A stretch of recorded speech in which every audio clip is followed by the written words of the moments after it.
अहमद नदीम कासमी की ये नज़्म पत्थर दिलों और पत्थर ज़मानों के लिए। रेत से बुत ना बनाए मेरे अच्छे फनकार, एक लम्हे को ठहर मैं तुझे पत्थर ला दूं।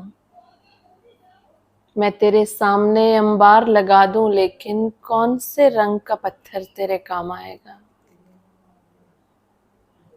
सुर्ख पत्थर जिसे दिल कहती है बेदिल दुनिया, या वो पत्थराई हुई आंख का नीला पत्थर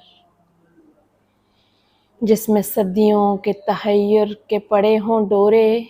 क्या तुझे रूह के पत्थर की जरूरत होगी, जिस पे हक बात भी पत्थर की तरह गिरती है।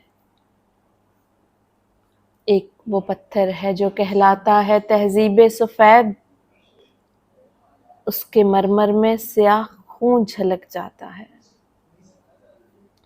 एक इंसाफ का पत्थर भी तो होता है, मगर हाथ में तेशाए जर हो तो हाथ आता है। जितने मय्यार हैं इस दौर के सब पत्थर हैं, जितनी अकदार हैं इस दौर की सब पत्थर हैं। सब्ज़ा और गुल भी, हवा और फिजा भी पत्थर, मेरा इल्हाम तेरा ज़हने रसा भी पत्थर। इस ज़माने में तो हर फन का निशान पत्थर है। हाथ पत्थर है मेरे, मेरी ज़ुबां पत्थर है। रेत से बुत ना बनाए मेरे अच्छे फनकार।